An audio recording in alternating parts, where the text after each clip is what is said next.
from there. Today's program, we're going to talk about a cyclist who sometimes is an apologist in Phoenix, having a hissy fit over an interview that I don't think he listened to with Diane Gaskins about a topic that he is not familiar with, about a person whose material he has not read, because he is not a fair-minded, responsible apologist. He jumps to conclusions and is led by his ego, which is about the size of the Phoenix metropolitan area itself. So I'm going to be talking about James White at the tail end of the program, or maybe at the beginning. I don't know. We'll see. Thanks for joining us. This is the program with sincere. So notice that despite the fact that he has the interview behind a paywall, he faults me for not listening to it. So you need to pay this man. You need to give him the scratch, give him the money. Don't you think there was plenty in what I read to respond to? I mean, don't you think the description, the 3 paragraphs, don't you think there was enough there to respond? And that's all I was responding to. But bold, she is a subversive plant in the conservative evangelical church. You don't think there's something to respond to? Yeah, of course there was. There was. So then a few minutes later, after some advertisement and things like that. Talk about James White and his jumping to conclusions. Just jumping to conclusions. She is a subversive plant in the conservative evangelical church and is just as progressive in homosexuality as anyone we voice. Who's jumping to the conclusions again here? I didn't write this. That's what I was responding to, and I posted the whole thing for everybody to look at it. So, what we're going to be demonstrating is that the holes, logically, in J.D. Hall's thinking are big enough to drive semi-tractor trailers through.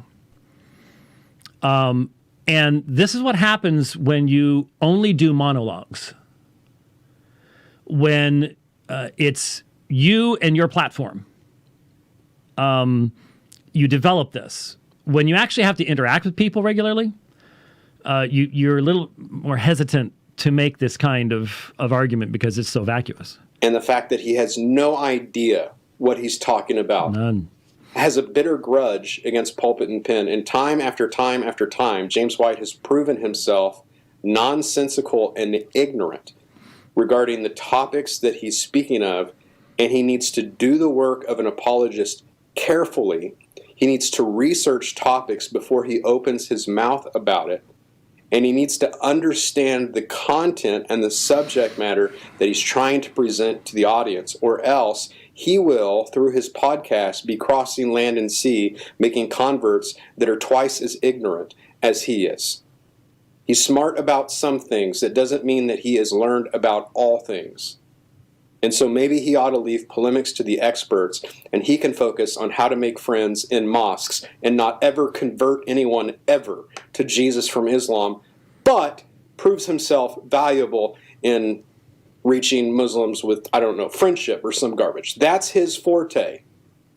Let him focus on that. We'll do what we do. So I'm going to stand up for Diane Gaskins, who he has decided to attack for apparently no reason at all in his ignorance. Anyways, we'll get to all of that in just a moment. Did you miss the attack on Diane Gaskins? I read you the entirety of what I said, and I said never heard of her. The only things I've found that she was written by were things for Bible Thumping Wingnut and the New Christian Intellectual. I can't attack someone whose stuff I haven't heard yet because J.D. Hall won't make it publicly available and wants you to pay him money to get to hear this earth-shaking, massively important stuff. So the last portion of the program was also supposed to be behind a paywall. It was his intention to do the attack on me in the Patreon thing. So if you're a supporter, then you get to hear this. But he decided, he must have just been so proud of how it turned out that he went ahead and made it publicly available. And so I just want to point out, I once you hear this, you've already heard enough, but once you hear this and you hear the attitude portrayed by Pastor J.D. Hall, I would just wonder, are his advertisers aware of his behavior? Black Robe Rifles, Crown and Cross Books, are they really want to be supporting J.D. Hall attacking Christian ministers in this way, or Rosaria Butterfield in this way, or the other people who will be named in what you're about to hear? And in fact, this particular episode was sponsored by Gordon and Sue Kreiderman. And they wanted to thank all faithful pastors. And I just really wonder if they listened. And when they hear JD behaving the way that he behaves in attacking Christian pastors who have been Christian pastors longer than JD Hall has been a Christian pastor, I just wonder what they think when they hear that kind of thing.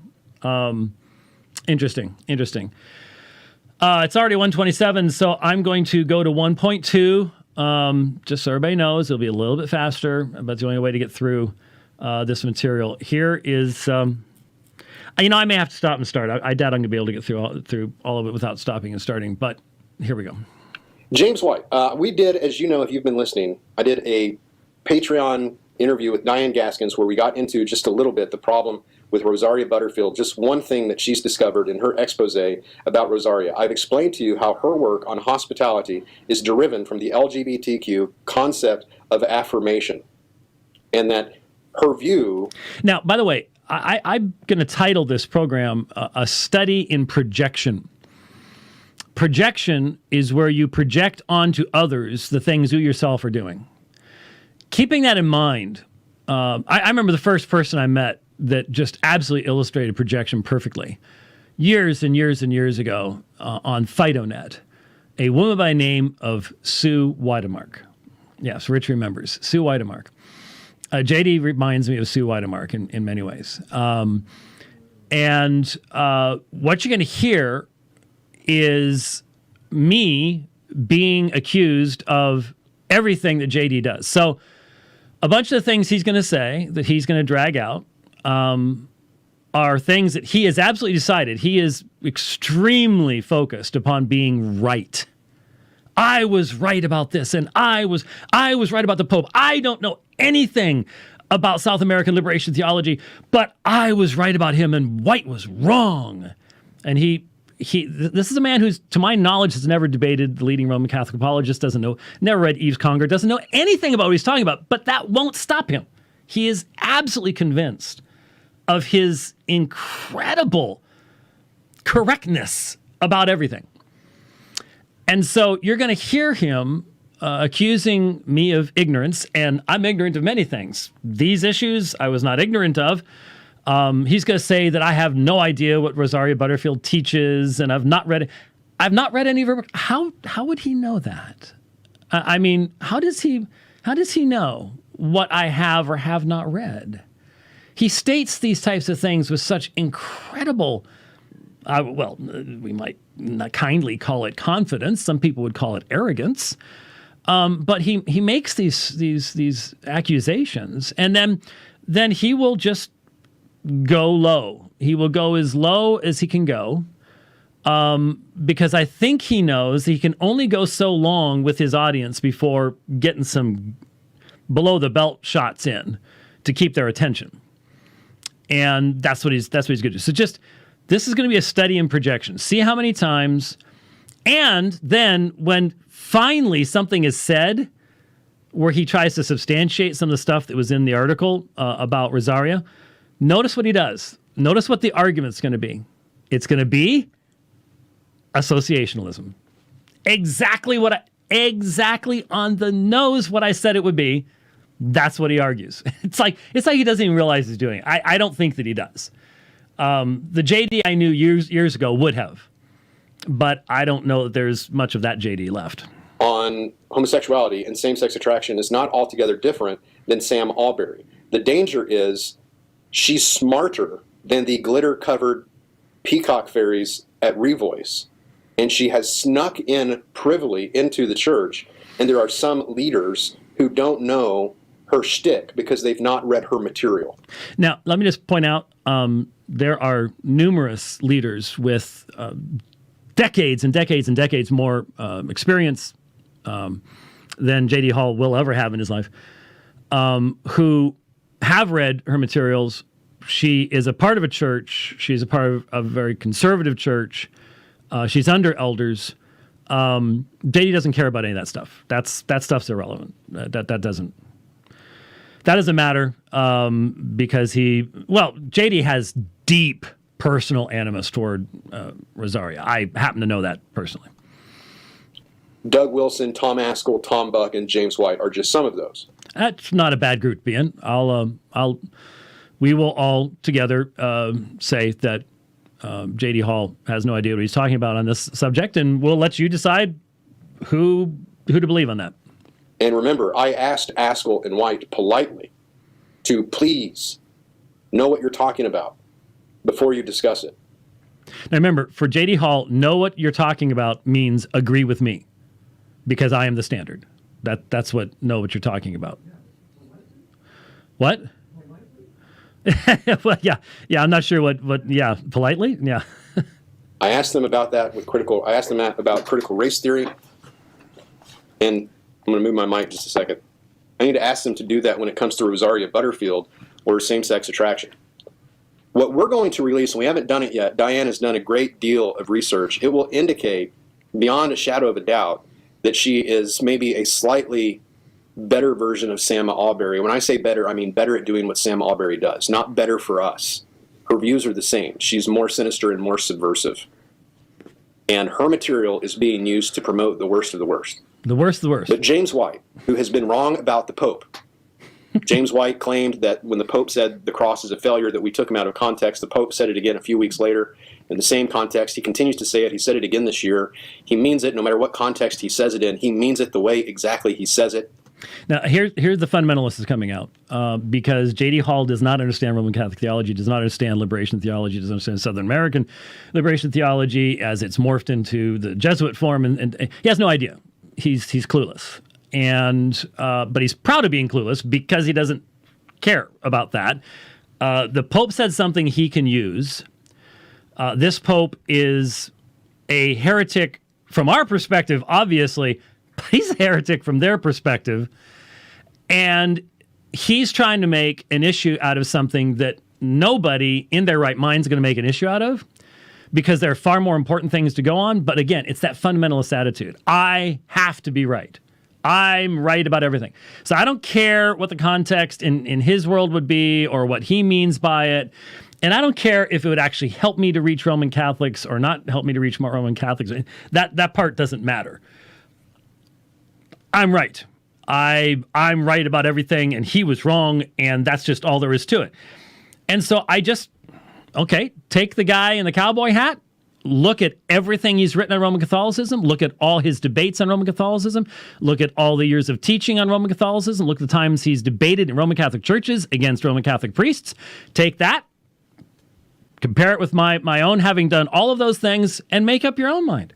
Look at the books that each one of us have written on these subjects, on whether it's justification by faith, sola scriptura, Roman Catholic controversy. Then look at all of his books on that subject, of which there are none, of course. But compare them and see for yourself. Make a decision for yourself. That's the easiest thing to do. James White was demonstrably wrong. He won't recant. James White was demonstrably wrong about the booze and tattoos. We just said, all we did was urge people to use caution when it comes to matters of Christian liberty. If it's adiaphora, it means that we should just discuss whether or not it's right or wrong, not necessarily that, in other words, it's debatable, so let's debate it. I mean, that's what it means to be Christian liberty. It's debatable. So is it a good recovery environment for addicts and alcoholics to include and associate booze with the church, as happened at the fundraisers in which they sold booze and tattoos? James White and Jeff Durbin got on his program, accused us of yellow journalism, not knowing what we were talking about. It's the perfect recovery environment. While at that same time, James's son-in-law was having sex with a woman, not his wife, who had fallen off the wagon, and he was the one at the center of the tattoo video.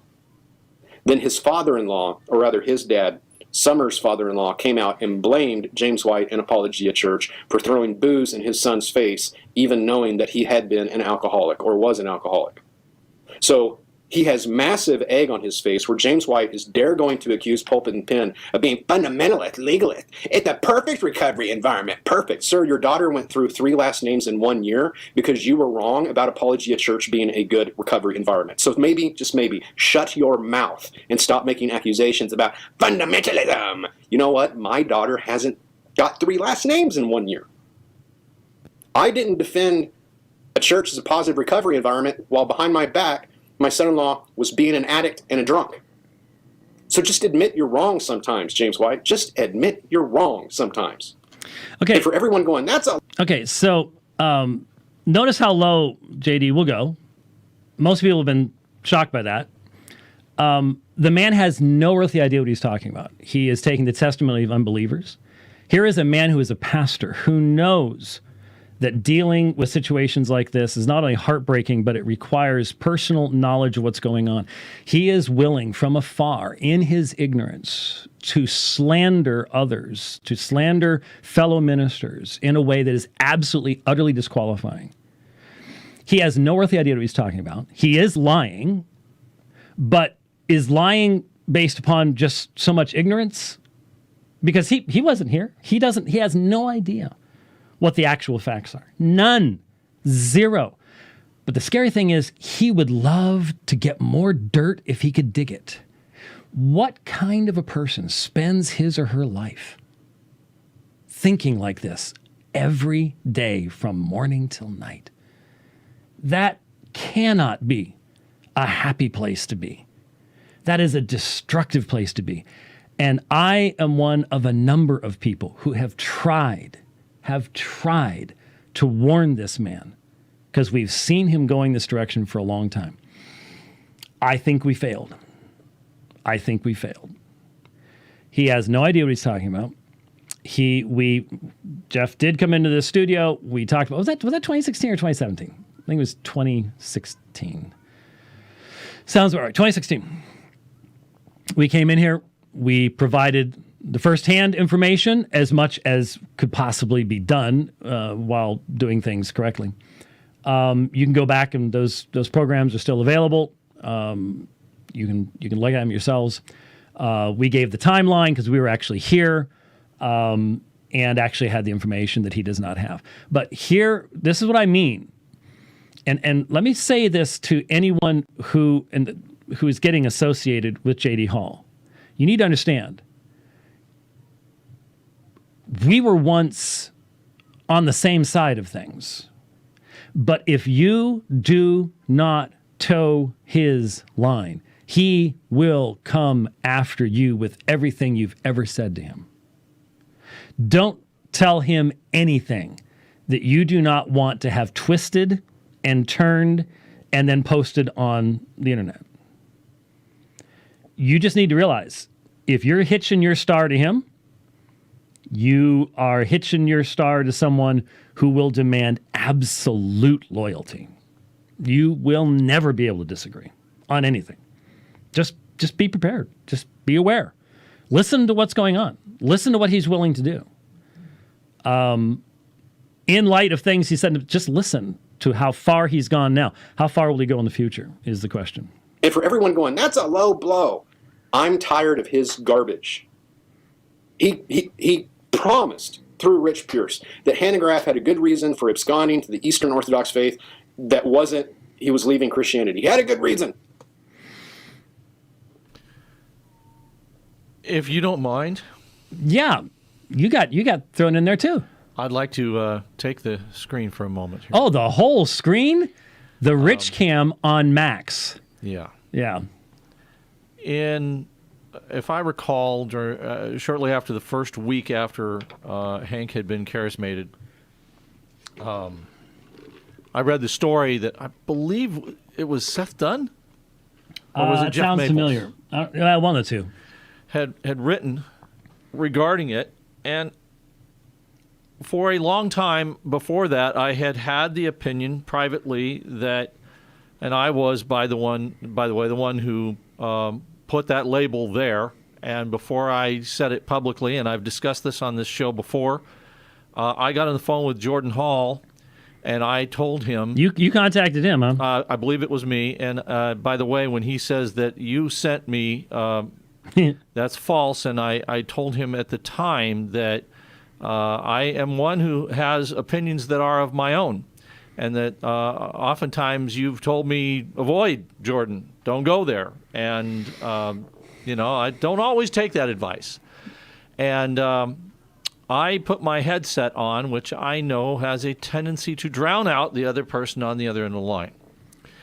And I let Mr. Hall know in no uncertain terms that it was my opinion, and I still hold to this opinion, that he and his organization are yellow journalists. And this recounting on his part is a bold-faced lie. I considered Hank Hanegraaff's moving to the Eastern Orthodox Church to be an act of apostasy. But at the time I was contacting him, I read the story that was written and was basically telling him, you are reporting facts that you don't have yet. We are still waiting on a lot of information. You have half of the story. You are extrapolating information from that half of the story, and you are drawing conclusions and reporting them as facts that are based purely on speculation. It is my clear memory that I said to him, you take the few facts that you do have and extrapolate additional information from them via speculation, and his response was, I have that right. Oh, yeah, he thinks it's a gift. And I replied, you don't have that right to report a full story with only half of the facts. You see, I sought to rebut reality versus speculation. I wanted to know the true reason, and I still don't know that we do have the true reason why Mr. Hanegraaff did what he did. But the fact of the matter is that Jordan Hall's recounting of this story, where he said that, where did I have that note? He said that I said to him that Hank had good reasons. There are no good reasons to go to Eastern Orthodoxy. It is an apostasy.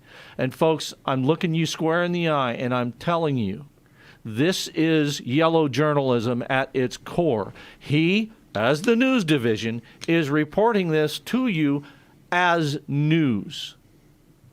This is not news, and it's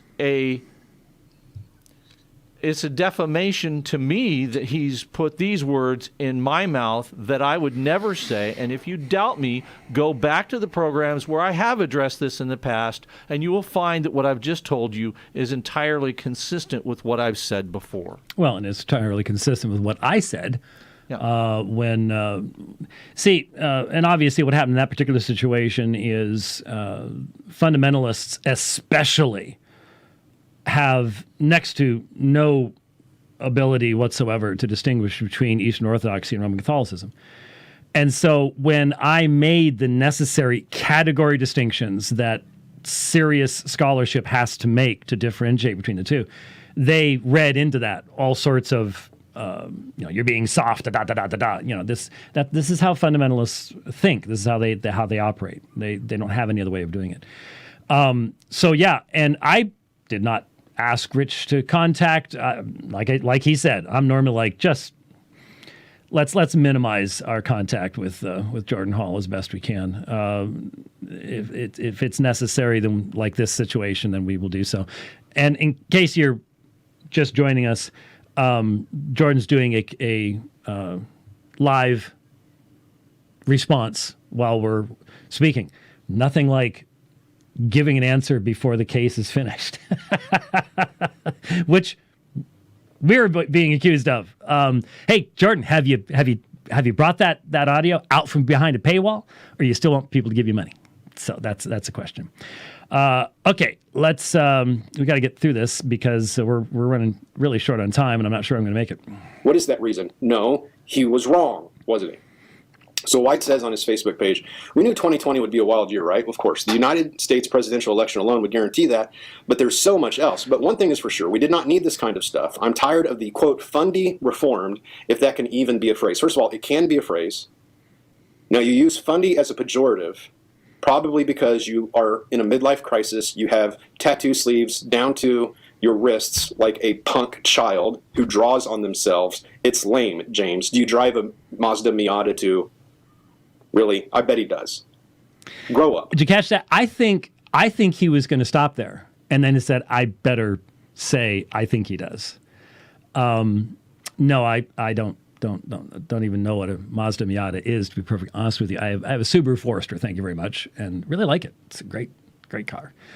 And with the condition of the parking lot here, it's actually sort of nice to have all-wheel drive, whatever you call it. Sort of nice right now. No. Anyway, so let's continue. We don't want to stop the slander fest. Yes, you can be fundamentalist and reformed. Have you ever? Oh, by the way, when I defined my issues with fundamentalism, I was talking about how they think. The difficulty in category issues, the expansion of what is definitional at the expense of adiaphora and things like that, had nothing to do with a midlife crisis or anything else. Remember, this is a man who is making these comments having trolled someone else's social media feed to find the goofiest picture you can of them. What does that tell you about a person's motivations? Or maybe they're in the midlife crisis. I don't know. Met someone from ARBCA? Mercy's sakes. Oh, no, wait a minute. Drives me nuts. Yes, you can be fundamentalist and reformed. Have you ever met someone from ARBCA? Mercy's sakes. Yes. Have I ever met anyone from ARBCA? Yeah. I think I've spoken at probably 100 times as many ARBCA churches as you have. I think, probably. And you're missing the fundy part because you are one, and so you don't get it. That's where you've really changed over the past couple of years, is you used to get it, now you don't get it anymore.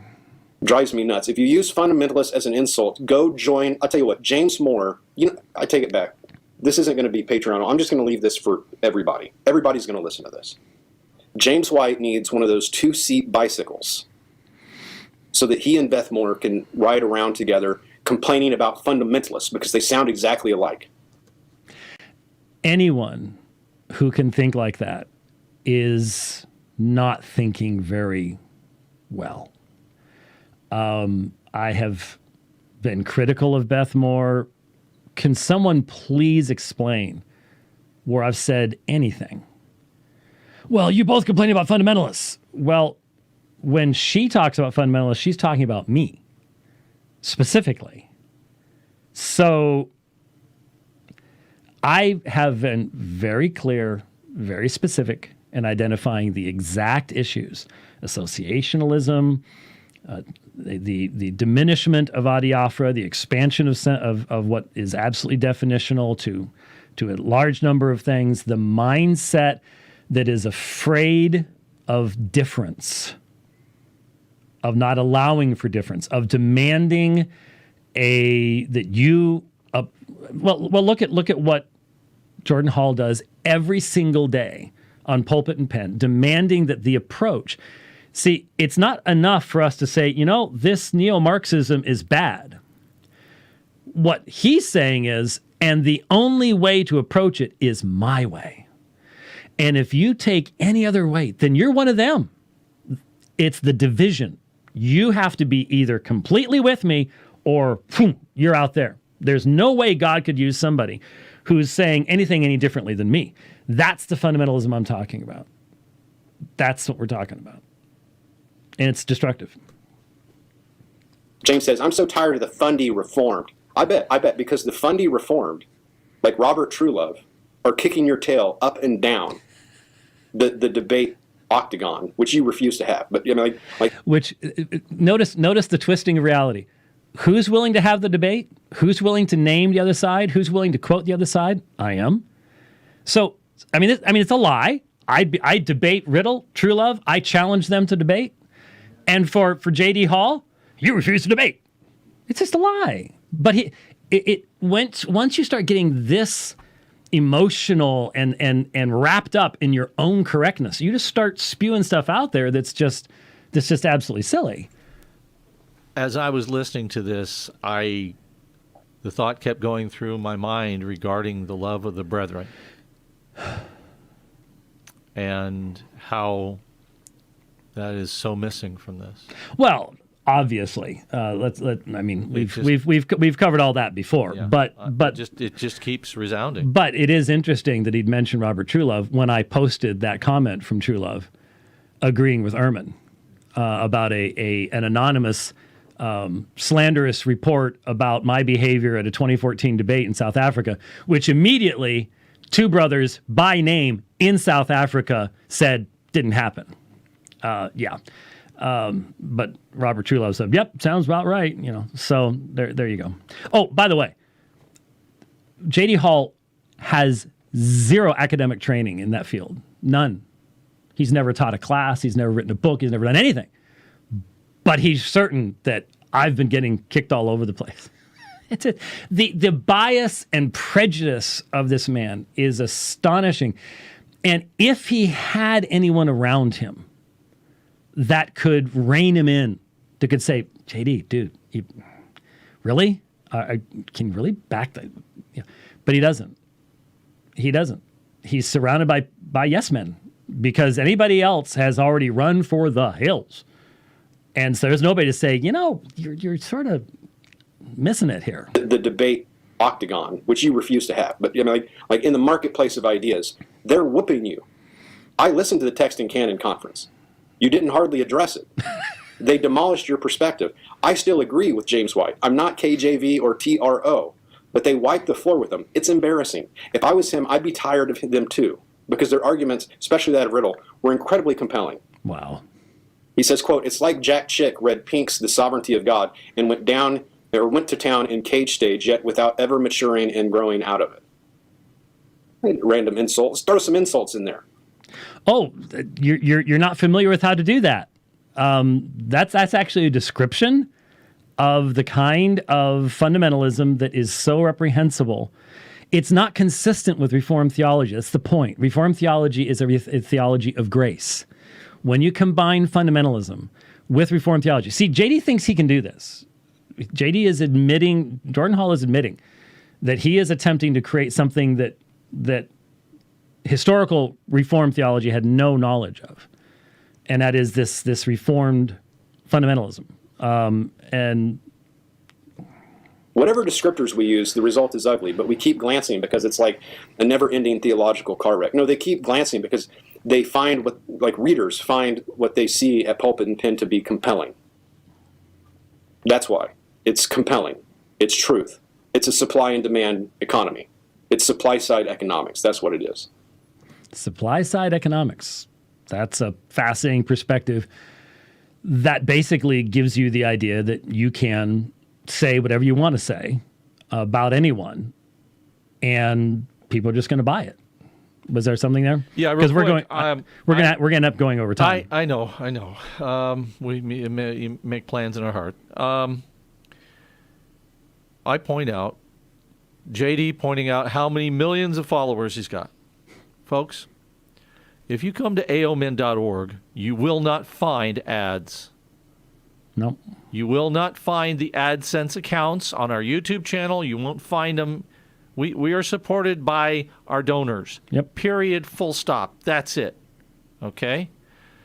Every time you hit Pulpit and Pen, Bible Thumping Wingnut, every time you hit those websites, they receive money from a secular business.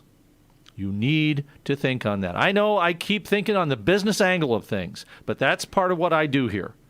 Okay? And so I see the business angle. I see the question of what they call income streams. Mm-hmm. And there's a whole bunch of them over there. Mm-hmm. There's a whole bunch of them. I defy them to take them all away and survive. The end. That's why they read Pulpit and Pen. So anyways, he says, a couple days ago, this warning appeared that once again makes us remember the nickname that we've used in the past for PNP, SNK, that is slander and keyboard. All right. I, for one, will be standing with Rosaria. Let me stop there. He doesn't know what the accusations are against Rosaria. Yes, I do. Let me repeat them, since you seem to have forgotten what you wrote. She is a subversive plant in the conservative evangelical church, just as progressive and homosexuality is in voice. She is a part of the plot. Do not be fooled by her. How could you forget this stuff? Or are you just assuming that your readers are just so blinded by your zealous leadership that they're going to believe whatever it is you have to say? You made plenty of accusations in your introduction to the audio that you then demand people pay you money to listen to. That's what this is about.